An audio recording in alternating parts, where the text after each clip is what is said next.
It's a beautiful day in Calgary right now. It is. We're very lucky. It's not going to last for too long. No? No, it's going to snow on Saturday again.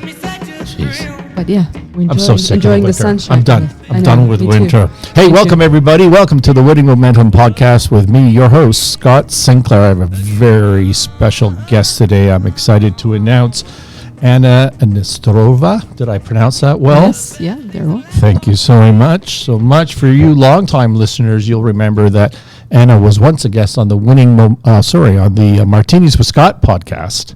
I wish I had a martini right now. We're getting one after though. Sounds good. We're going downstairs for a drink.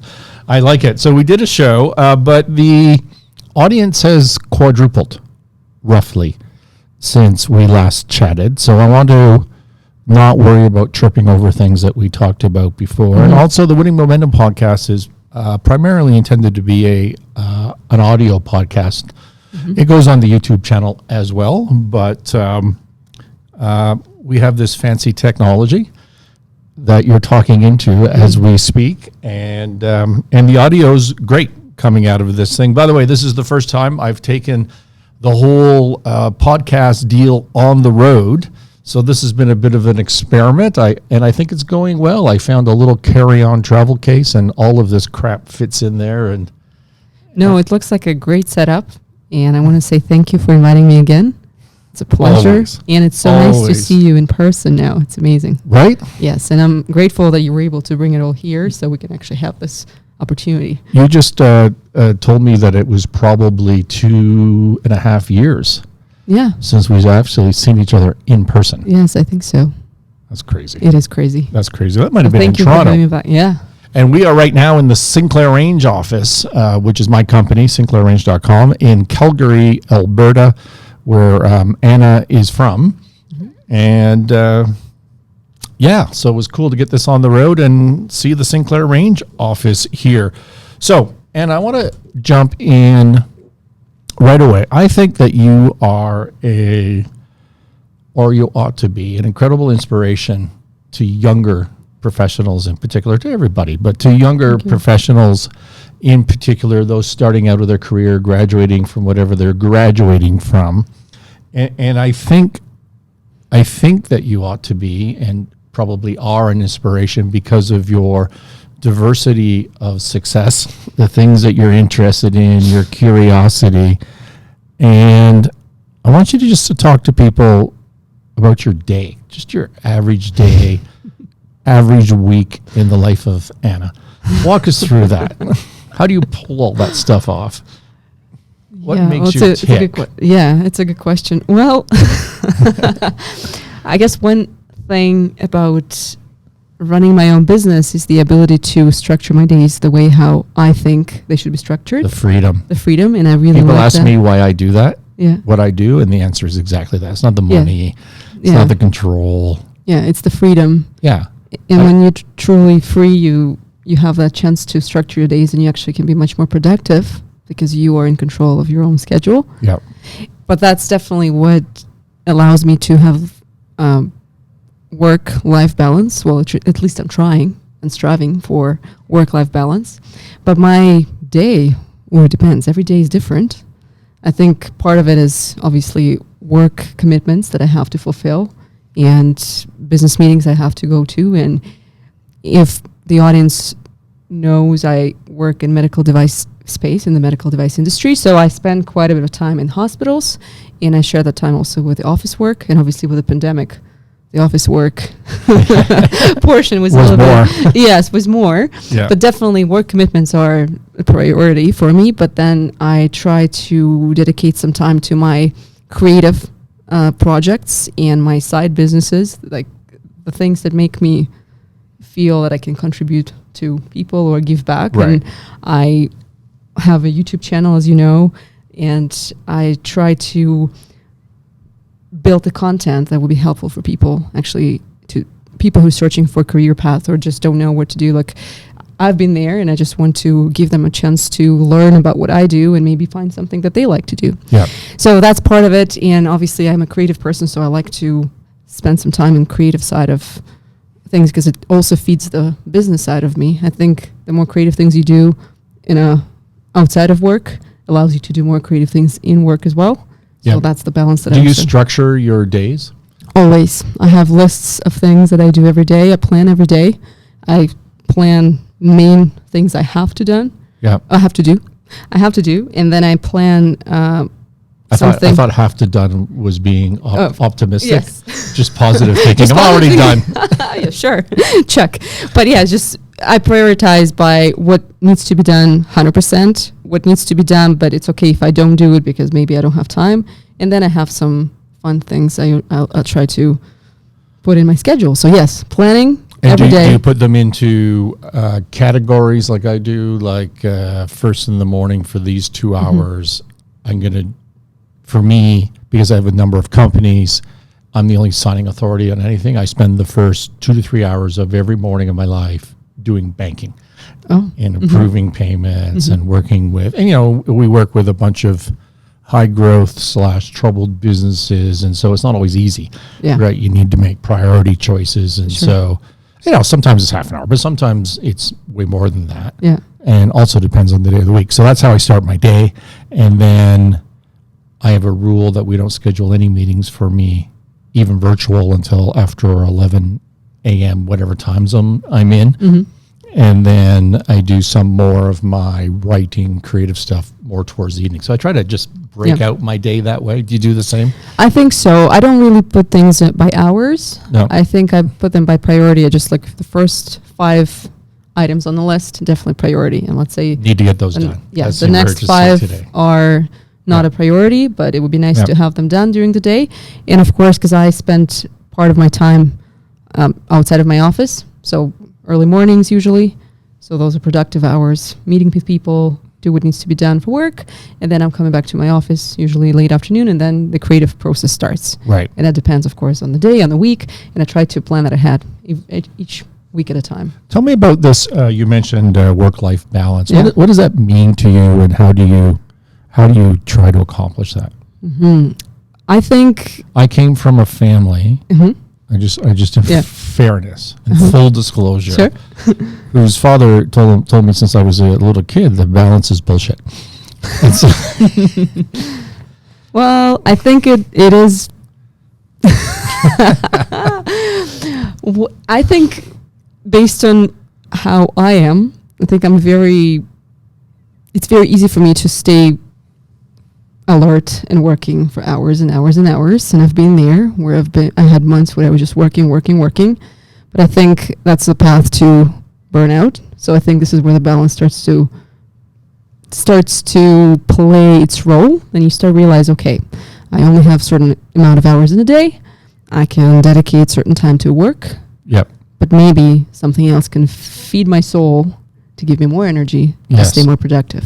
Right. Because the nature of my business, I need to work as much as I can in order to make as much as I can. But you can get into a situation where you keep working and nothing else happening is outside of the work life. And I think that's important to leave some time for your private life, for your hobbies, for your family. And I think all that feeds your soul, and soul allows you to work more and be more productive. So to me, that's the balance part. Even though it's not about like specific hours for hobby, for this, for that. It's just, Right. I think I think what I love about what you said is it's about energy management. Because I think for a lot of people, particularly younger professionals that are trying to understand the demand on their time, somebody demanding 18 hours a day out of them, 6-7 days a week, right? And they're trying to understand why they want to do that with their life and what's the light at the end of that tunnel. Whether there is a light at the end of that tunnel. And I certainly, I don't have any empathy. Sympathy. I don't have any sympathy for that because I did that. I did that for 20 years, right? Maybe I still do that to some extent. And so I don't even understand the complaint necessarily, but I think I don't believe that there is any such thing as balance. There's only a choice. correct. Right? I believe I'm that going too. to Yes. focus on my business. Now I'm going to focus on my family, but when I focus on my family, understand that my business is suffering. And when I focus on my business, understand that my family is suffering. I'm not putting this in a personal context, but just to understand hypothetically, it's a choice. And so I think at the end of the day, you make your 1, 2, 3 priorities. Yep. And you do your best. But where I was heading, what I love about what you say is that it's really about managing energy. Yes.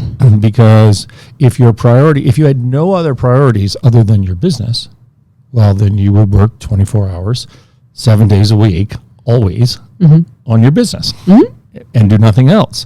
Except you wouldn't, because you don't have the energy. And so it's about managing energy.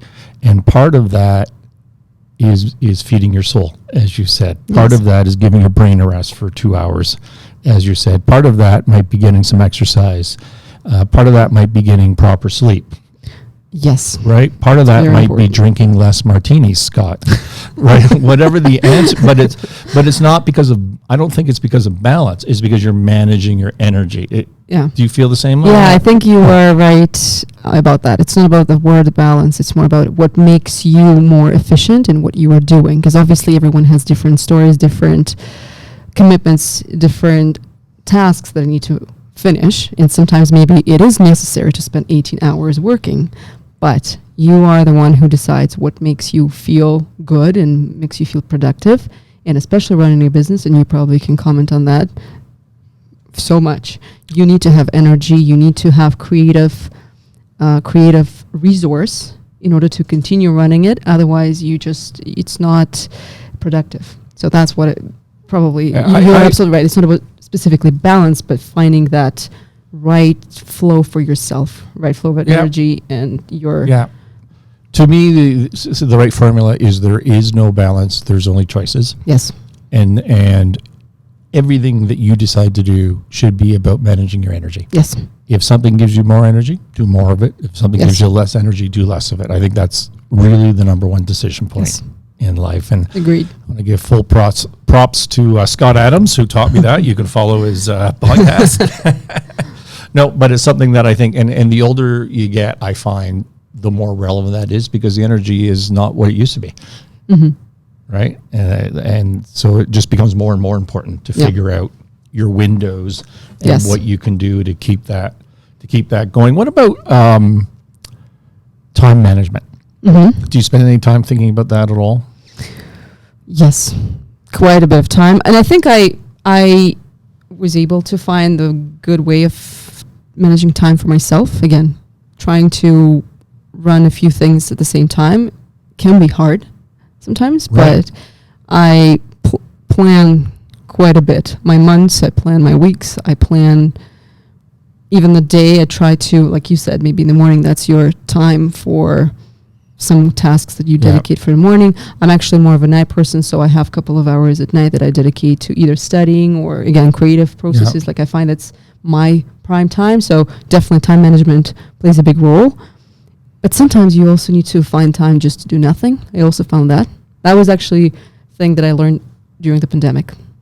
It's kind of, it was actually, you sometimes need to find some time just to do nothing. It actually releases that pressure, and maybe because we were all going through some stress, it's also a bit of a time management, because it's your time to do, I wouldn't say like pretty much nothing, or just stay calm and relax and listen to music and not worrying about everything else. I think it's also part of that time management routine for me now, just to find those moments where I can actually tell myself, you know what, it's okay. That's the time just to chill. It's interesting how different people handle that. Like I'm always fascinated, because it's so not me, by these people that have every 5 minutes of their day scheduled. And if you listen to, just because we're in the podcast world here, if you listen to Gary Vee, for example, and he's always talking about his schedule, he's got 2 assistants. It's like just bang, bang, bang, bang, bang, bang, bang, bang, bang, from 6 in the morning, 5 in the morning to 11 at night. I don't know what degree of flexibility is in there, but it doesn't sound like very much.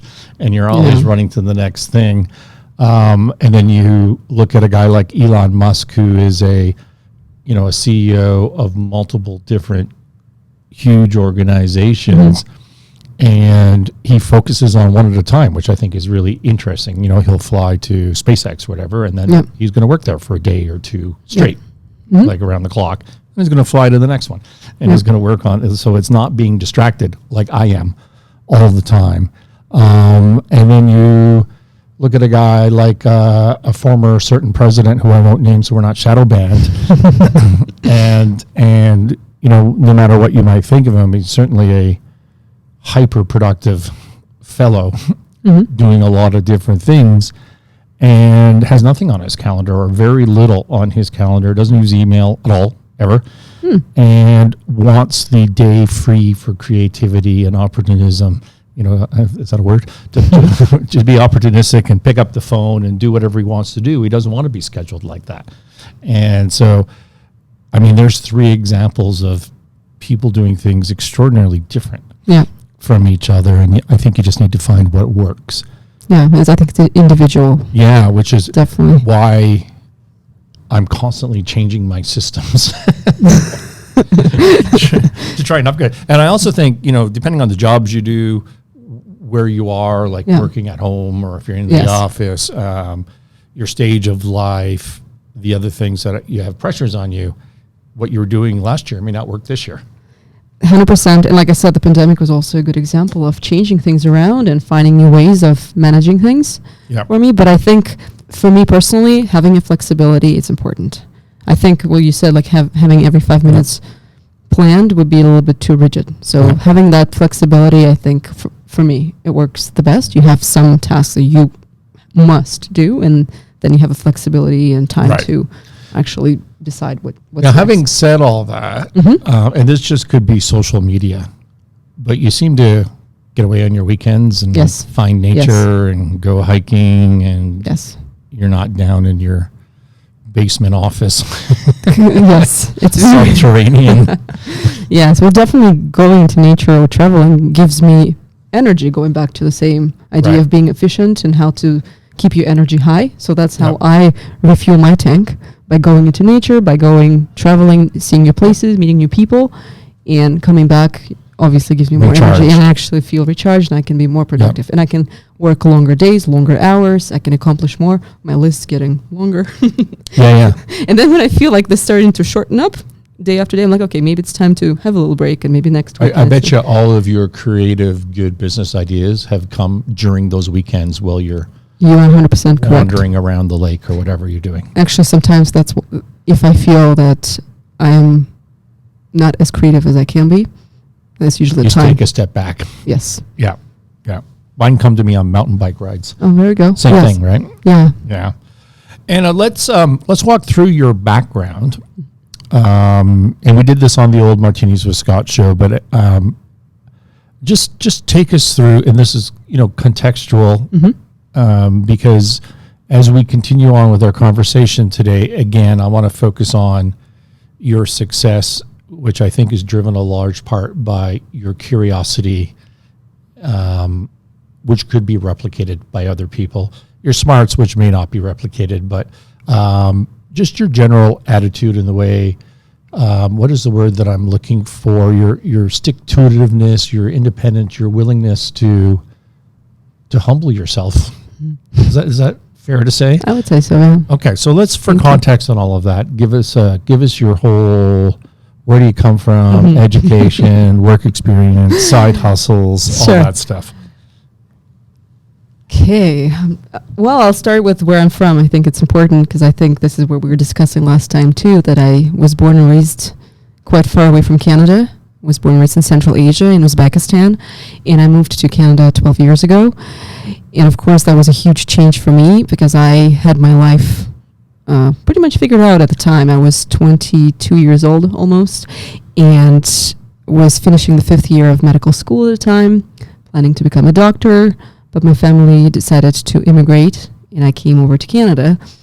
It was a very fast decision, and I had to basically figure out my life from the beginning when I arrived, because I realized that I cannot continue my education right away. I have to find the job. I have to find myself in a way. So that was a bit of a journey, and I think that's something that I'm quite proud of in terms of over time looking back. I'm happy that certain things happened, and I'm here, and it was not easy at the time, but I think overall it was a great experience that gave me so much strength. Changing culture, changing places, changing education. I think it definitely gives you a perspective on life, and you have to stay positive. You have to stay curious, because you have to understand what you want to do, how you're going to do it. So what I've done, I actually right away wanted to get my education in Canada. So I did my bachelor's here, and I decided to get into more of a businessy, I'd say, field, but I wasn't sure what I was going to do, because I was still very passionate about healthcare, medicine, and I thought that doing master's degree would be a good way to bridge the science background with some business background. That's how I got into my master's program, which is Master of Biomedical Technology, and that was a revelation in a way, because I love business. Apparently, I love I love having, I don't know, creative outlet in terms of commercialization of products, figuring out how to sell things, how to bring them to market. I didn't know about it, even though when I look back in my childhood, I actually had some ideas when I was a kid. Actually, I had a couple of businesses. I was selling things actually as a student in school. I forgot about it, but just recently when I was reflecting, I'm like, I had that. Yeah, I've always been an entrepreneur. I had a couple of businesses before. Even my mom was like, "Really?" I didn't even know. I'm like, "Yeah, I did." Yeah. I sold things in school, and I always wanted to have my own something on my own. Anyways, but yeah, that's how I realized. Always had your hustle. Yeah, side hustle. Your side hustle. Side even hustle. at school. Yeah. Oh yeah, always. So it was kind of interesting that actually, I had that even before realizing that I do enjoy business process and just business in general. And yeah, I decided to go into that area and started working in sales, in medical sales, working for Johnson & Johnson, selling medical equipment to hospitals. And 7 years ago, I had an opportunity to start my own business. So I'm running my own agency, and I sell niche medical products to healthcare professionals, mostly in Alberta, but I mean across the country as well. And you have a new venture. Oh yes, and I do have a new venture now. So I also, going back to where we started, talking about like helping people and helping students and young people, trying to helping them to understand what they want to do in life. Because I've been there and know how hard it is sometimes when you're going through those steps and you have no idea, in finding that educational system rarely prepares you to identify what you want to do really in life. They give you a degree, but they don't tell you what you're going to do and what's going to take you to be there and how to get a job in that specific field.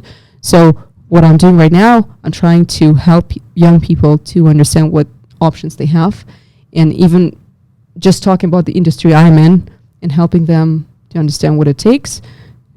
Maybe that's the path for them. Maybe they want to take it. They just don't know it. So that's what I'm doing. So that's why I started with my YouTube channel first, and then it actually transformed into a full educational platform for people working in the medical sales in Canada. It's the first platform that teaches people in that industry, and I'm trying to bridge the gap of education in terms of business and science and selling, because it's a totally different skill set, and I don't think it's been. I actually have not found any program that really teaches that comprehensively. So that's what I'm trying to accomplish. And on top of that, education plus career development. So I'm hoping to start helping people finding jobs in the industry as well. And what's the name of that venture? We're going to talk about it more later. But sure. It's called Medical Sales Bootcamp. MedicalSalesBootcamp.com, right? Yes, correct. Yeah. So go look that up. It's a cool website. I just found it about 10 minutes before we got on air here, and and it's going to drive the whole show. One of my, like what I'm about to say, I don't know if it's fair or not. Mm-hmm. Okay, but one of the things that my peers talk about is frustration with younger generations coming out of graduating, wanting to be professionals, and not having a sense of entitlement, not wanting to put the work in, feeling like they're owed something, feeling like they have a better idea or a better agenda. And again, I'm not saying any of that's true. I've seen some of it, so some of it's true. I was going to ask you, have you encountered 100%, yourself? 100%. But I've also encountered the opposite. Mm-hmm. I once talked to a fellow who was one of when I started the accounting firm, he was one of the partners that I worked with a lot. So, 2 generations, 3 generations ahead of me. Tremendous respect for him, and he passed from cancer a couple of years ago. And not my friend who passed from cancer, yet another person. And we were talking about that one night, and he said, "You know what, Scott? It's the exact same as it's always been." He says, "I have 20% of my people do everything. And the other 80%, I wish I didn't have to have them on my budget." Yeah. But I can't get away with that in the firm. And so from his perspective, which I'm prepared to believe in the big picture, it's always been that way. And maybe it's not entitlement that drove it before. Maybe in my generation it was laziness, the other 80%. I don't know, right? I'm just kind of making that up. But where I want to head with this, there's certainly some of that going on. And one of the things I love about you and my long list of positives on that I have on my flip chart, I'm not supposed to say that word anymore, have on my notepad, is that I don't think you have any of that going on, that you have taken roles and done jobs that I think you approached with a sense of curiosity and positivity, like, oh, I'm going to go try that. And whereas I think 98% of other young people in your situation would have thought, fuck that. I'm above that. Probably. It's hard for me to comment on their behalf, but I can definitely talk from my experience. And I think you are correct about the situation that's existed before. So I think it's not novel. I don't think it's just this generation. I think it happened before as well. Maybe right now we have some tools that kind of they reinforce it a little bit more, but I think it's a personality more than anything, in my opinion. But when it comes to my experiences, I've been in situations where I had to take on a job just because I had to support myself and make money. For example? You can talk about my favorite one, but you can talk about any one you want. Yeah, I've done a few, but I think your favorite, the one that I remember we commented on last time. Yeah, I being an immigrant in a new country where nobody really wants to give you a chance, it's really hard to find a job, even though you speak the language, you have credentials. It's just not something that is easy to do. Yeah, I had to jump on jobs that were available, including working construction. So I was driving a 20-ton rock truck just to make money, even though I had no idea what it was before before I applied to that job. So I had no idea how it looks like, what it is. And what's even better is you left. You were like a semester away from being a doctor. And then you big change. You traveled here and started driving a rock truck in a mine. Yeah. As a 20 whatever year old. But I have to say, this is where I have to say thanks to my parents. I think they raised that mentality in me that you just don't give up. You need to persevere if you need to. And I think that allowed me, even though I had so many times like I wanted to quit and just go back to my life before. Right, and exactly. And it happened many times. But I still think that idea of not giving up and maybe even proving something to myself, because in new place, new conditions, you need to do something different. It allowed me to go through it, and the reward from it was actually, again, I had a goal. I think that's another thing. If you have a goal, you shouldn't feel entitled, or you shouldn't feel that someone will give it to you. If you have your own goal, you have to go and take it. And it's your job to find a way how to go and take it. So that's why I think that's the cure basically for that laziness maybe, or would you say like entitlement? Well, purpose overcomes everything. Mm-hmm. Right. Yeah. And I think, I don't want to focus too much on the entitlement. I'm 100% certain that my parents' generation would think that, my generation were a bunch of lazy, entitled assholes. Right. So I don't want to make a big deal out of that, but I hear it all the time. Mm-hmm. I hear it all the time. And maybe my parents' generation heard it all the time from their peers, so maybe that's just a thing. But I do think that particularly where we're sitting right now in North America, I don't mean Calgary, but just in North America, because we have a global audience, people are so wealthy on a global scale. Mm-hmm. And things are, pretty easy on a global scale, that I think that we are, as a culture, we're losing our ability to handle stress, pain, failure, criticism, Yep. And putting in the hard work on the dirty jobs. Yes. I fear that. I can somewhat agree. Yes, I think you're right. And on I a think global it's- scale, yes. I think it's important for someone then looking at you, a younger professional looking at you and saying, well, look what her life hasn't always been all roses and party balloons, Yep. right? It's like it appears to be now. Yes. That you went and, left medical school when you were almost done. You were nearly a doctor and then went and drove a rock truck and started over. Yeah. You just started over. And would you say that has formed part of who you are today? Oh, yes, definitely. Definitely. Right? I think it gives you strength and gave me strength in knowing that. And you wouldn't have Okay. known that at the time. You were just doing what you had to do. Yeah. But looking back, Oh, it was a great experience. And yeah, I never, in the moment, I never thought that I would say it, but I appreciate what I've done, but I do. Because it was definitely an experience that gave me much more strength and also understanding of who I am. exactly, Yeah. exactly, and what you're capable of, Yep.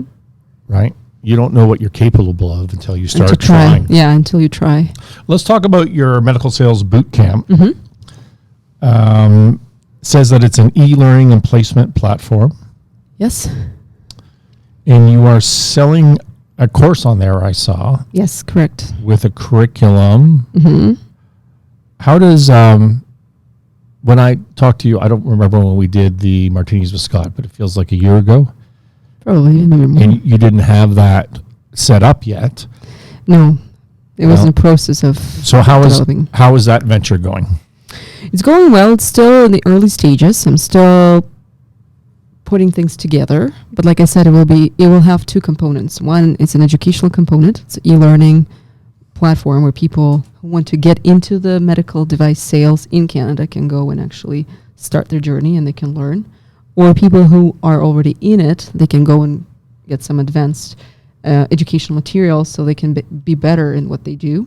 So that's one part of it. And the second part, as I mentioned, it's also helping people to find jobs, because I find it's not easy especially for young people who are just starting out.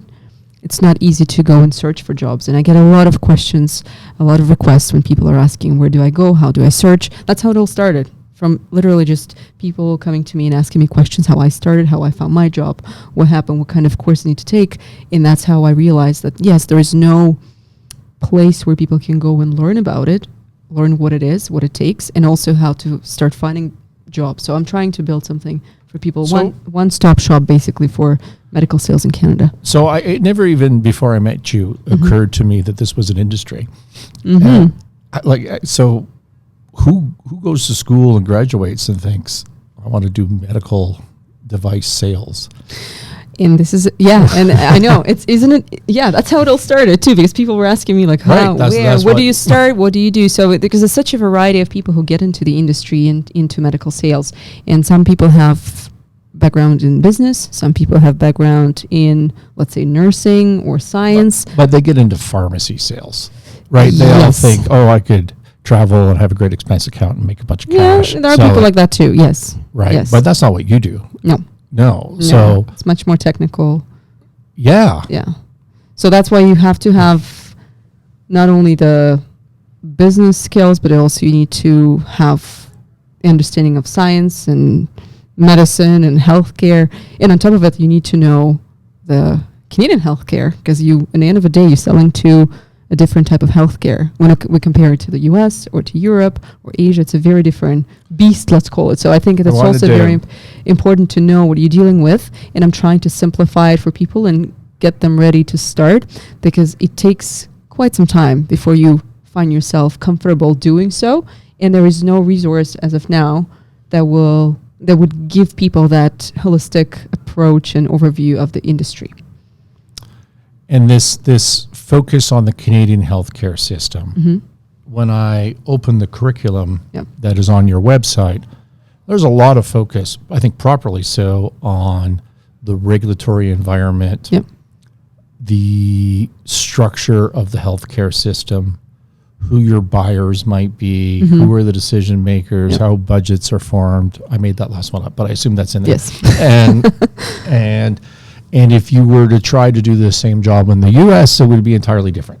Yes. Right. And so there's a regulatory driver to the content. Is that Yes. correct? Now, can you take this same platform in your business eventually and expand it to the U.S. or expand it to different jurisdictions? Is that in the plan? Yes and no. I think the educational part on more of a general side definitely can be. Yeah. But when it comes to healthcare, of course, Canadian healthcare is unique. Yes. And I'm actually, the goal is to also help companies that are coming to Canadian market to utilize this platform as well, to educate their people on how Canadian system works. Because I actually had experience of consulting companies from Asia and from Europe who had no idea how the regulatory bodies in Canada work, how the system works. They have some general overview, but they don't know how to even sell or start selling. And actually, they were surprised it's very different from the American system or from the European system. So I would say yes or no, you can expand, but maybe not the regulatory or healthcare component. And one thing is anybody doing this in the U.S. for the U.S. system? Yes. Well, they are. Yes, Okay. yes, there is a place that actually does it. In the U.S. to get into the industry is much harder. It takes, people need to pay quite a bit of money to get educated, and then they get employed by companies. While in Canada, as of now, there's no information. That's why I thought like people need to know, and before they even get hired, they need to have some sort of a threshold of base knowledge that need to get into the industry, because you are selling to healthcare professionals, you are selling to hospitals. You need to have some sort of understanding what you're doing before you start. Because in the States, people pay money, they go to a special college to get that type of education. And are you going to issue an accreditation of some sort? Well, I'm looking into it as well, yes. Yeah.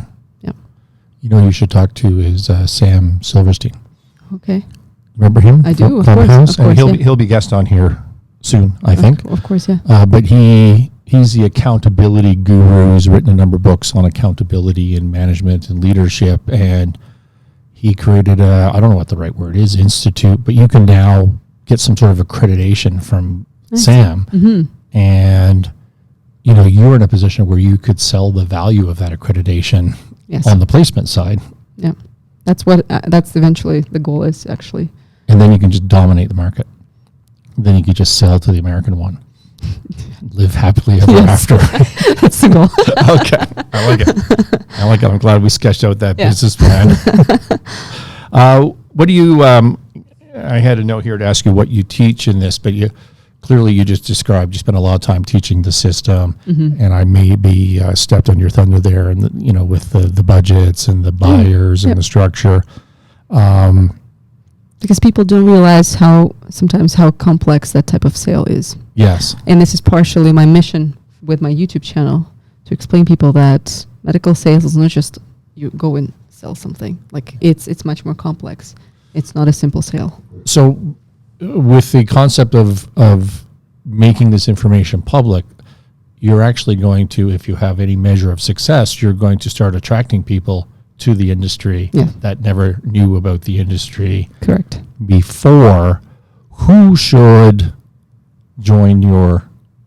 buy your course, listen to your content? Give me a profile of somebody. Sure.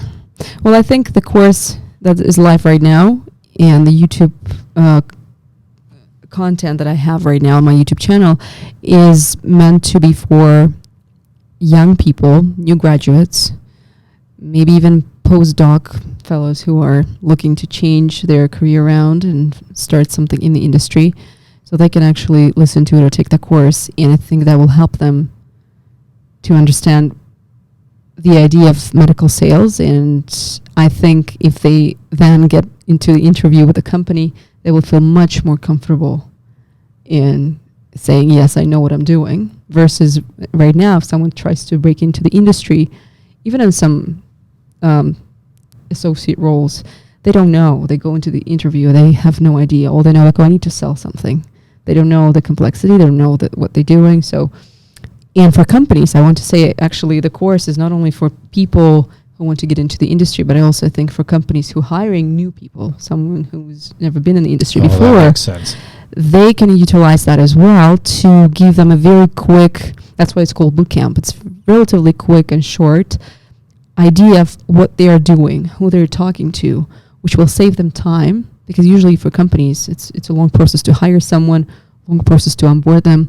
And of course, before they see the result, it will take, I don't know, half a year to a year before the person will figure out where they're going, what they're doing. If they have at least some sort of roadmap that I'm giving them, it will be easier for them to adapt and start in this industry. Obviously, they have like managers and directors who can guide them, but it's totally different when you're on the ground, you go to the hospital, and you're trying to navigate through the system. It takes some time. So anyone who wants to get into the industry, who is curious about the industry, looking for a job in medical sales, I think that course is definitely for them. You know what's fascinating that you've really just got me excited about is I can think off the top of my head of 3 investment banking gigs that I've had. Files, same job, but different clients. One of them, and this is decades ago, one of them was a fully engineered and designed and built and operational nuclear medicine imaging machine. I don't know if I expressed that properly, but I think I did.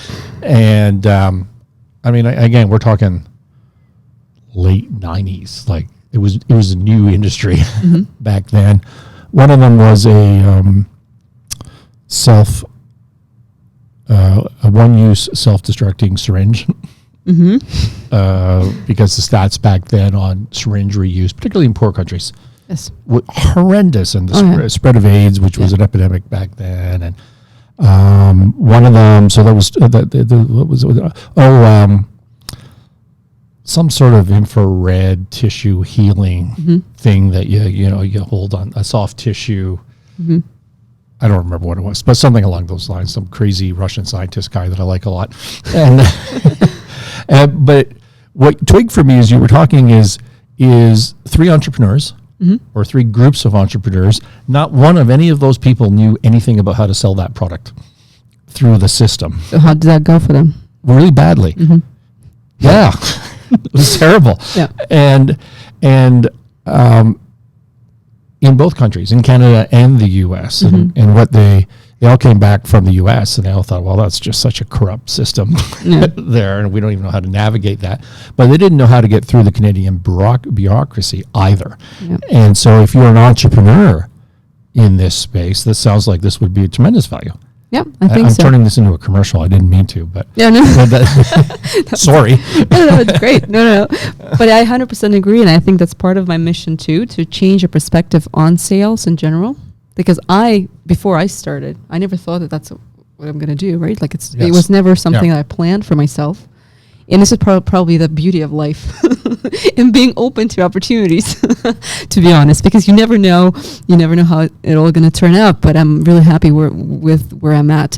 But yeah, I never thought I would be doing sales. And even after graduating from my master's program, I remember how many people were just looking at me, oh, sales? Really? Why? Like it's almost, I actually had a video about it. People have that negative stereotype around it, which I can understand with some encounters of, I don't know, maybe very pushy salespeople somewhere. But what I'm trying to do to actually to send the message across that without sales and marketing, because it's all part of the same umbrella, no business will be successful. Without proper good salespeople, qualified salespeople, educated salespeople, no product, especially in medical field, will be successful. Because you can have the best product on earth, but if there's nobody who can show it to the end user, how are you gonna move it? How are you gonna build your business? So that's why I asked how do they do, because I've had those stories. I've heard those stories where people have great product, but they just don't know how to move it. Well, you hear that all the time in the tech space, right? But you don't. I think what was shocking to me about those 3 examples is it wasn't that they weren't salespeople; is that they didn't have a clue how the system worked at all. Yeah. At all. Yep. Right. They had a doctor friend. They had into a hospital. Yeah. They could get some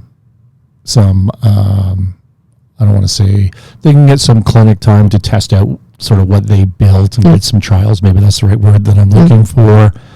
But none of that had anything to do with a hospital writing a check for a $500,000 machine or switching their syringe out. Definitely. Yeah. Right? Like it just had nothing to do with that. Yeah. It's a process. And then what they decide is, well, I'll just go to a different jurisdiction where it's not so bureaucratic, but then you just start all over again with whatever the problems are in that jurisdiction. Yep. Right? Totally. So interesting. Okay. You had a great segue for me. I wanted to talk to you today about your views on selling of a sophisticated product, because it's occurred to me lately that I don't spend any time talking about, or maybe even I don't even know the answer, the difference in selling various services and various products. So, for example, me, I've spent a career, 30 years, selling myself, right? I'm the turnaround guru. Everybody knows my brand for that. People hire me for that. Companies hire me to raise them money, to restructure them, to help them make more money. At the end of the day, I'm selling myself and my skill set and a trust in me, right? That's what I'm selling. I own a number of companies that sell products, roofing tools,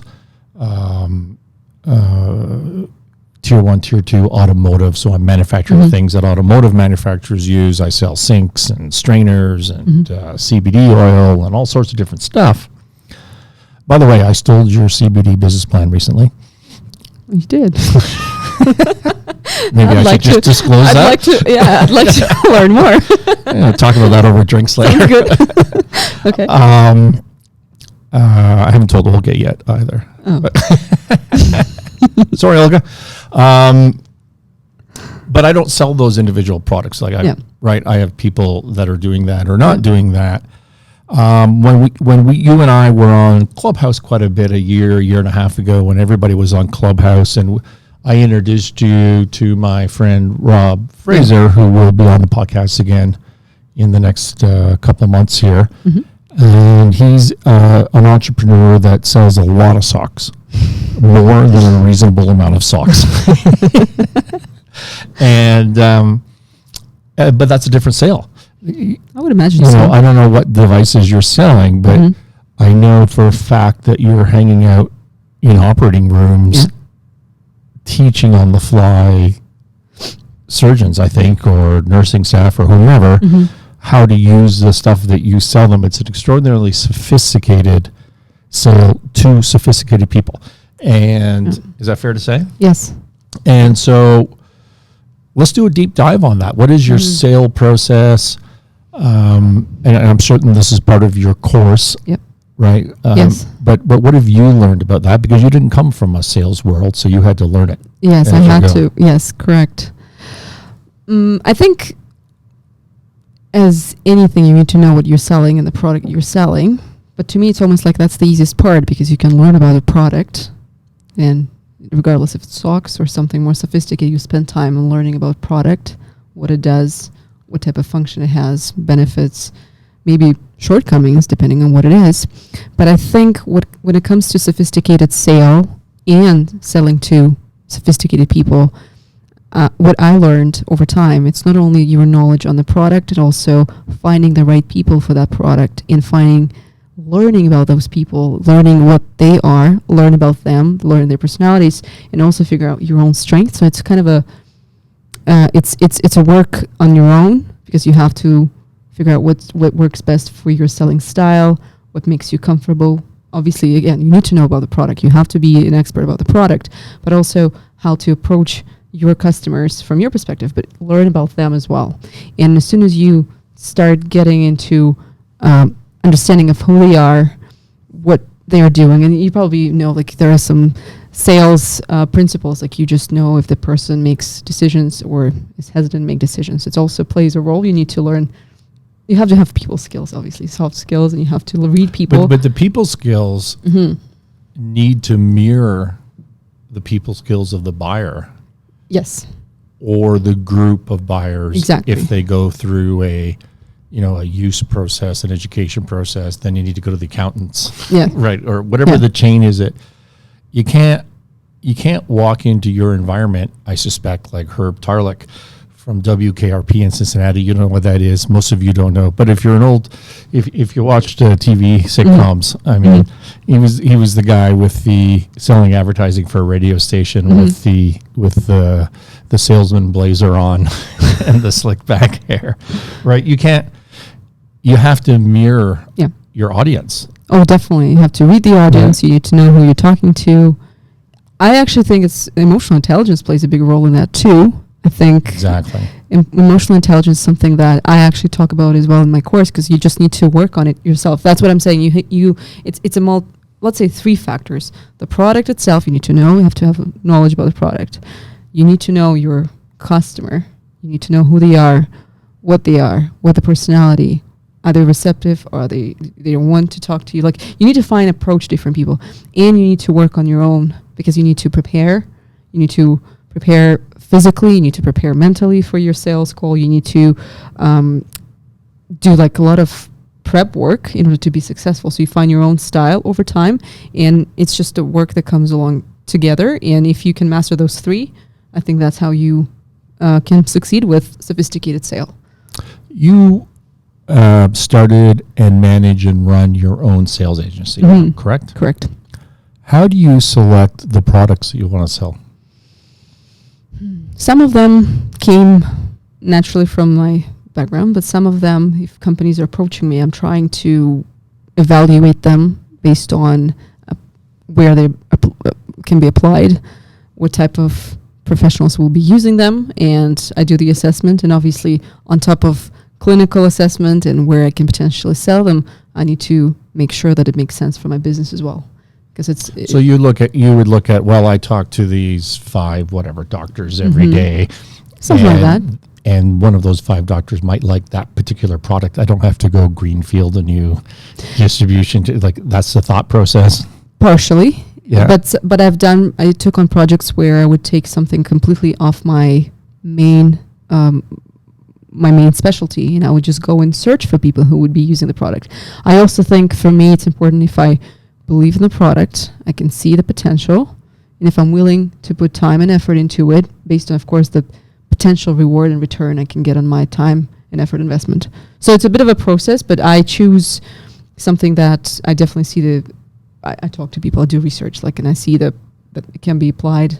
Canadian market is ready. Doctors are willing to spend time where they need it. And that part of it is part of it. And of course, for business, you need to evaluate the business opportunity too.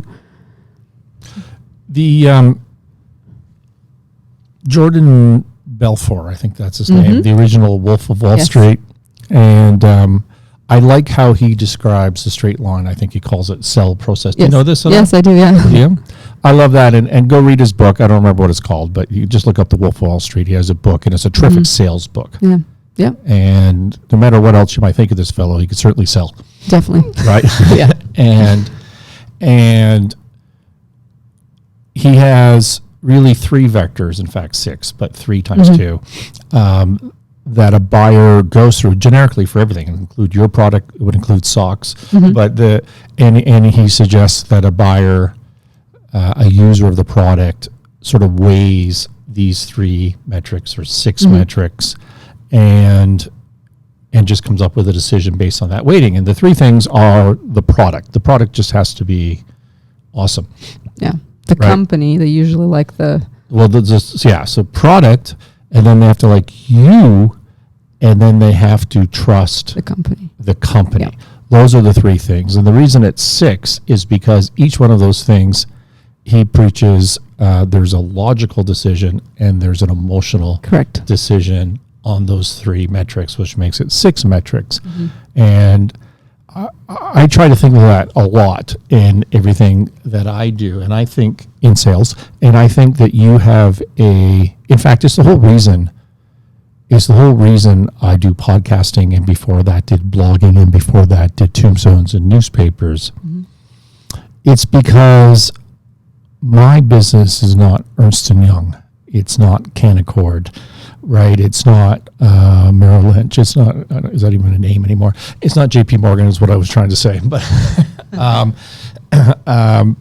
it's Scott and Sinclair Range, and before that Range Corporate Advisors, and before that Merchant Capital, before I sold Merchant Capital. And so, on the last point of do they trust the company? Well, I think the proper answer is who the hell's that?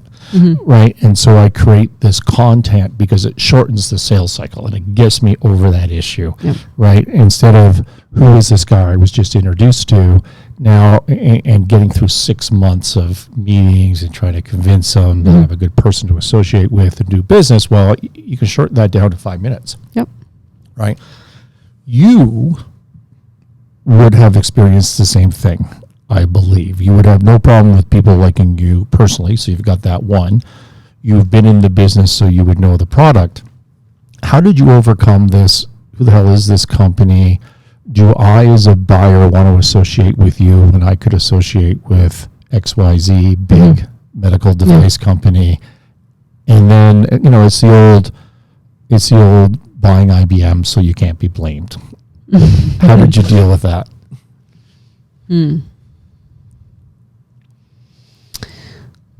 I think in the medical device industry, well, obviously there are some companies that they build their reputation over years and years and years, and they actually use that reputation as part of the leveraging point for selling, which I think it's great because they build the reputation of being great companies building something new, better for patients.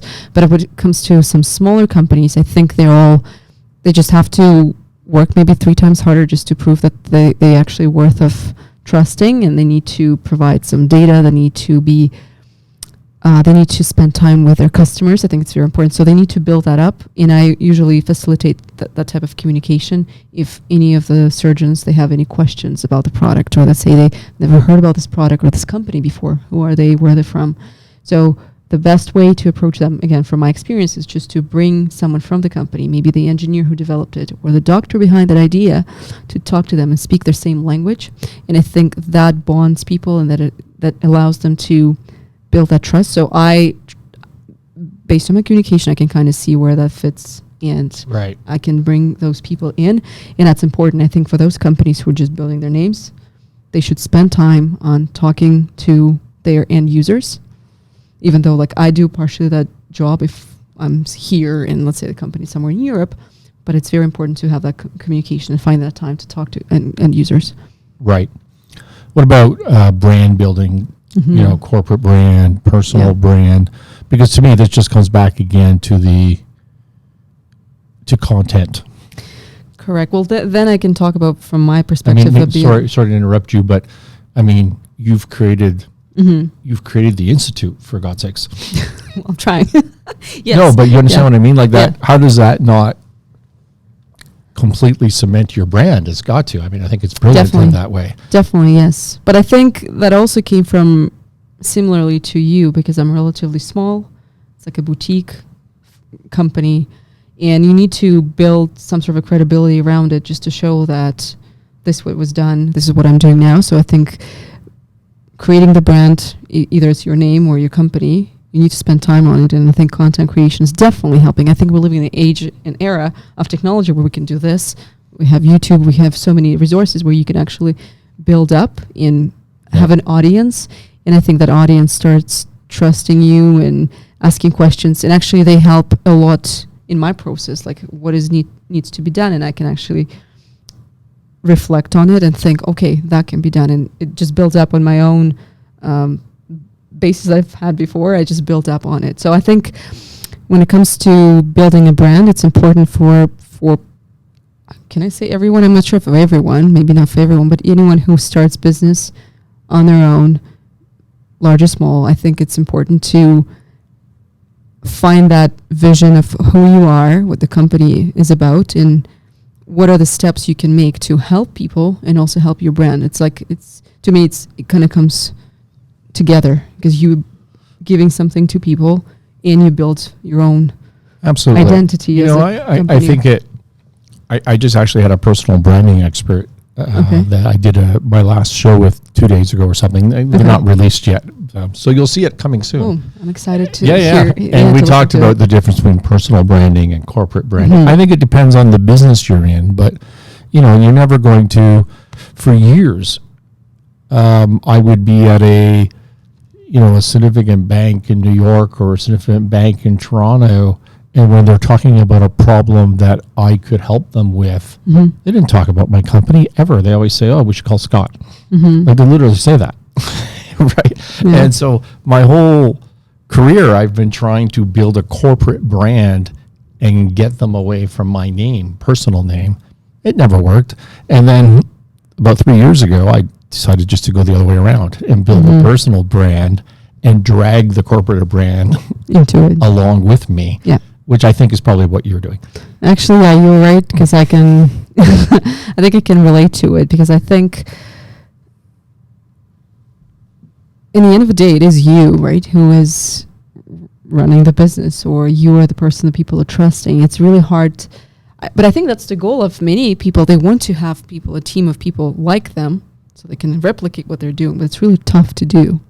So in the end of the day, it's you who's driving that business, like you said, your story, right? So I think similarly, I think it's interconnected, even though my business is, it was built basically on my connections and my network of people. And I had to create personal brand first, and then out of there, hopefully it will be also. So I can relate to it. It's I need to think about it more probably in terms of how to split two or bring them two together, because I had that dilemma last year when I started medical sales bootcamp, because on one hand side, you don't want just to be a one-man show, but at the same time, knowing the expertise or knowing what you've done and what you're trying to do, it is your project, and you need to maximize.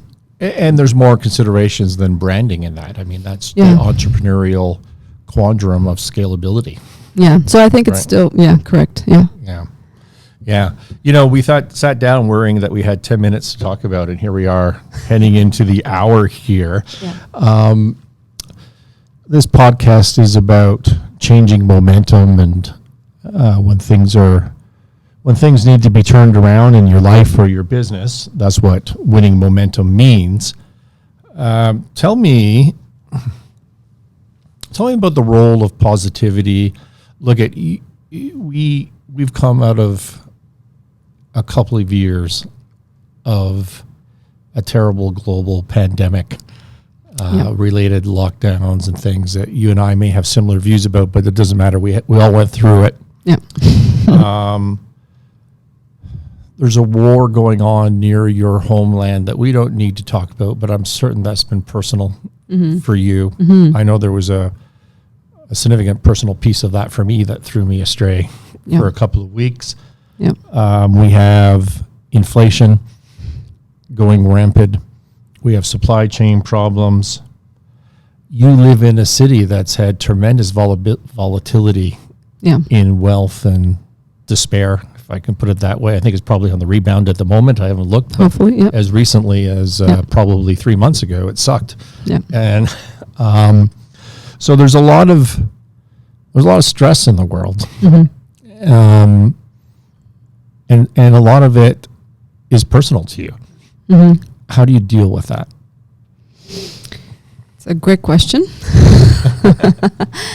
I guess I can share maybe a few things that I learned over time. And I think the pandemic was definitely a time for me, not just to the reasons for the pandemic. I had a lot of things going on where I had to manage a lot of stress at the same time. And I actually made a few notes for myself that allowed me at the time to go through it. So first of all is accepting that it's happening, because I think many people cannot accept. And even for me, it took some time. So acceptance is the key. And the second one is to learn how to ask for help, because I think that took some time for me again to learn and ask for help and accept help. One thing to ask, totally different to accept that help, because if you're in that stressful moment, which means you need to drop your ego.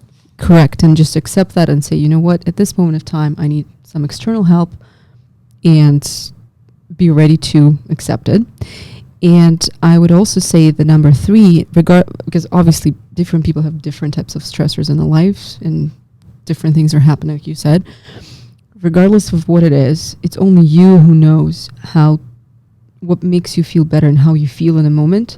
So find that way in you that helps you to feel better. So I don't know what it can be for you. Like for some people, it's just to go spend time with family. Some people just to be on their own. Find that what works for you, regardless of people think. Because what I learned, sometimes you live upon expectations of people, how you need to behave in certain situation, but it's only you who knows how to deal with it. So find that internal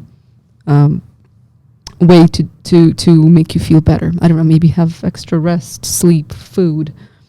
I don't know. Something that provides you with that positive energy. Correct. That or we maybe talked work. about before. Some Could be anything. people- Whatever yeah, just Some drives people go into work and that out negativity. Correct. More specifically. Yes. Yeah. Right? Because I would say so. negativity breeds fear, paralysis, procrastination, Definitely. right? All of those things. And so I always think that I always preach positivity, but then I always say it's actually, I don't really care about positivity. I care about positivity as a mitigation to negativity because it's, I want you to avoid negativity. I agree. I don't want you to walk around just being positive and happy-go-lucky, but I want you to not be negative. Yes, but it's hard to be positive all the time, right? But I agree. But you can be not negative, like you can be. And I think that's the real trick. So I love those 3 points. I do I almost said a bit like I'm some sort of entertainer. I do. I have posts. Let's put it that way, and I talk about sort of the top 10 list of how to turn around a troubled company, how to refinance a troubled company, and number 1 on the list is admit you're in trouble. Yep. Which is effectively what you just said. Yeah, acceptance is. It sounds so simple. It sounds like everyone knows about it, but it's not. And I think once you feel it and you fully accept, then you can actually find steps how to get out of it. Yeah.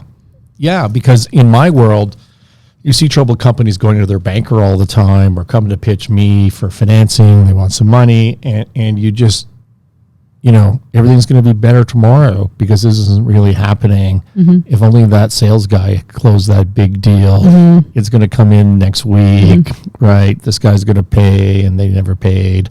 And, it's just, if you're always hanging on to this idea that you could do the same thing over and over, things are going to turn out different, it's not going to work. So you have to, but you can't make the hard decisions until you admit you're in trouble, it's the business equivalent of hitting rock bottom. Yeah. Right. You just need to, oh shit. Now I'm in trouble. Yeah. And then all of a sudden the decisions become clear. And the first thing that becomes clear was really you expressed it as seeking help. But to me, it's just like, do something different. Yeah. Yeah. Right. And so that is, and maybe that doing something different is getting some help to generate ideas to do something different. But you need to change. If it's not working, you need to do something different. So people confuse that with, well, I want to be persistent. They always say persistence is the most important thing in business. But, being persistent doesn't mean to be an idiot. It's like, don't give up on the mission. But if your tactic isn't working, change it. You should change it, right? Yeah. And I forget what your third point was. The third was like finding something that works for you. Don't waste your time, but just something, that can feed your energy. And again, going back to my creative energy, feeding your soul, because I think in any type of stressful situation, regardless of what it is, it's only you who knows what can make you feel better. So find that, because people will give you ideas and you can listen to it, but it's only you who can evaluate fully and do what makes you feel better. I try to teach a strategy for that. Okay. Because I walk into troubled companies all the time, and you see an owner manager, and she's got personal guarantees on the line, and they're in trouble with the bank, and they're losing money. And then what does that person do is, well, they hunker down and spend 18 hours a day dealing with the fires that are coming at them. And they never have any fun. And they never, because there's just a weight on their shoulders. There's a black cloud over them. And they never do the things that they got into business to start with. The reason that they got into business to start with. And so what I've learned over the years is that when you're in that kind of shit show, you're not productive after an hour or 2 hours. All you're doing is sitting around worrying about it.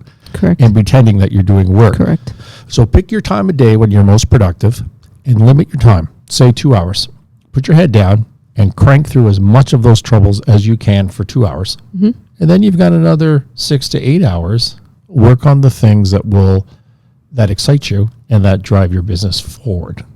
Yep. Right. Instead of looking back. And it's an effective strategy. Yeah. And I promise you in those 2 hours, you'll do as much firefighting as you would do if you just sat and stared at that piece of paper or that computer for 10 hours. But many people stroll, actually, when they look at that and just that they started being panicky. That they need to do this. It's a very common thing. I've experienced it too, but I think what's important is to start doing something and then kind of, like you said, divide your time and maybe do something completely different. Clear up your head and then go back to it. So it's important. And we ask every guest, there are 3 strategies or tips for creating winning momentum out of negativity. I feel like you may have just answered that. I don't know if you feel like that, but I'll give you an opportunity. To add to this? Or not. You could say it would be my 3 points that I just raised, because I feel like that is the 3 points. But yeah, that probably would work. I would also maybe add 2 more, even though they kind of adding up to what I already mentioned. But one strategy to winning momentum is distance yourself from the problem for a little bit and look from outside. Because when, like we said, we were just so focused in... Take a step back. Yes, because you can be so focused and stressed about something that's not working or something that you have, a list of things you need to do, but you can't. Or maybe something else happened outside of your, let's say, work. But so many factors we are living right now that are affecting us right now negatively. So maybe just step back a little bit and maybe give yourself a little bit of a breather and look at it again and see, is it really something I need to do, I want to do, and why?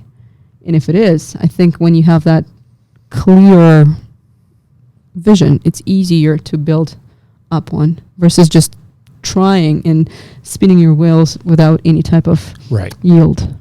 So that would be number 1. And I don't know, I think as long as you're making progress in maybe one side of your life, even though other parts of your life maybe at the moment are in a bad condition, as long as one side of your life slowly, even just with very small progress, but moving forward, just focus on that. I think that it helps to win momentum in other parts of your life too. That's my definition of winning momentum. My definition of winning momentum is when you wake up this morning, you're feeling relatively sure that today's going to be just a little bit better than yesterday.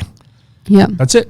That's what, to me, it is. And every morning you do that, you just add to it. And you can do, I preach in the troubled companies, the easiest thing to do is environmental.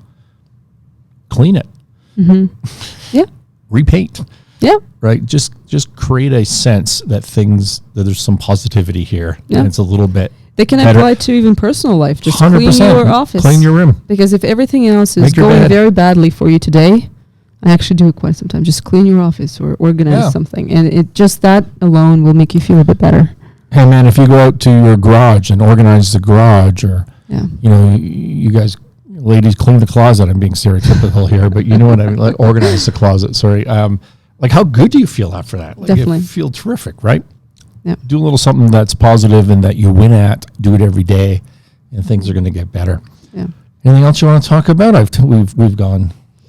No, over our budget here. I guess we did. I think the martinis are getting cold downstairs. So. No, it's such a pleasure. It's always a great pleasure. Conversation. Thanks, Scott. It's always a pleasure. Thank you, everybody, for listening. This has been the Winning Momentum Anna, how do people reach you? Oh, yes, that's great. You can find me on Instagram and on YouTube, and hopefully you can share maybe a link, or should I just... Oh, I'll tell you. So my Instagram we'll put it in the notes as well, but tell them now. So the Instagram is Anna Nesterova. That's my Instagram account, and my YouTube channel is Anna Nesterova. So I think it's pretty simple. You should be able to find me. And we'll get those into the notes. And why should people reach you? I mean, they're not just going to call you to say hi. I think if you needed advice in terms of career, if you feel like you're a little stuck in terms of where to go and you don't know how to approach it, I think I can help you with that because I've been there. I know. Thank you so much for joining us. This has been the Winning Momentum podcast with me, Scott Sinclair, If you're watching on YouTube, please subscribe. If you're listening to the audio podcast, please subscribe and follow. We are on Apple, Amazon, Google, Spotify, every place that you listen to audio podcasts. We are there. Check out the new website, thescottsinclair.com. Thescottsinclair.com. You can also subscribe there, and you will get this content sent to you. You don't even have to go look for it anymore. Thanks, everybody. See you again next week. Bye, everyone.